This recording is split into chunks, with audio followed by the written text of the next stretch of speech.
Hey everybody, I'm Jamie Purviance, and today I'm going to show you the way to check doneness on your New York strip steak. Why? Well, because on any given night in America there are thousands, probably millions of men looking at their steaks thinking, is it done yet? Should I take it off? I don't know, what do you think? Well, 4 ways. First, a couple of professional ways. A lot of chefs, while the steak is actually still on the grill, will just feel the firmness of the steak, either on the side with a pair of tongs or with a finger on the top. And that's because the steak gets firmer as it cooks. It starts out very soft and mushy, and as juices are pushed out of the steak, it gets a little bit firmer.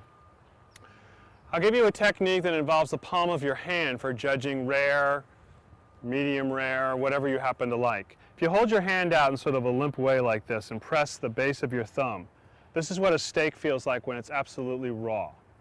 Okay? If you cook it to a rare doneness, it feels like this with your first finger and thumb together, a little bit firmer. A medium rare doneness feels like this when you've got your middle finger and thumb together. So you're comparing this to say this to say this. Of course, you could keep going up to medium well or well done. Not too many people like their steaks well done, but this would be, for instance, how you would like to have a chicken breast feel. But that's a whole other story. We're talking about steak today. So those are 2 techniques. Now, a third technique is to use a thermometer, although I have to tell you I'm not a huge fan of this, but if you use it in connection with the others, sometimes it can be helpful. The reason I'm not a fan of it is because thermometers rarely get to the exact center of the steak, which is what you want to measure. They tend to measure a little bit high or a little low.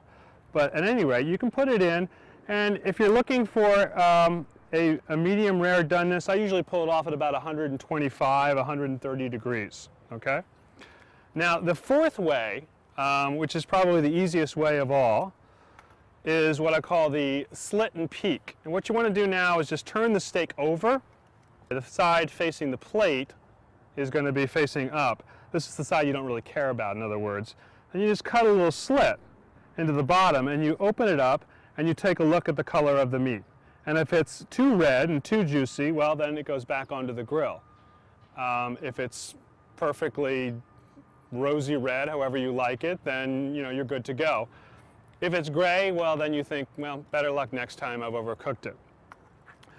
At any rate, once you've got the steak just where you want it, it's very important to let it just sit for about 3, maybe 5 minutes. That's because a lot of the juice of the steak has been pushed to the center by the heat of the grill.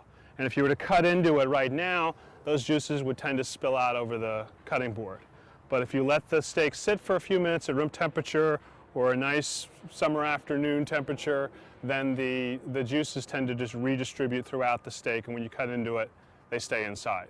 So, let's wait a few minutes. I'll cut into the steak and see how it looks. After a few minutes of resting, this is what I've got. Nice, juicy, tender New York strip steak.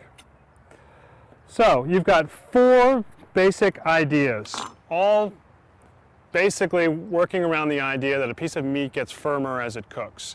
You can squeeze it on the outside, you can touch it, you can use a thermometer, you can nick it on the bottom and take a peek. But one more tip for you. Once you've determined what a perfect steak feels like, remember that. Remember this feeling, because once you know this, you never have to use the other 3 techniques at all. This is the ultimate test. And then there's no more confusion. There's no more need to look over that grill and wonder, should we take it off? Now you can have your perfect doneness every time.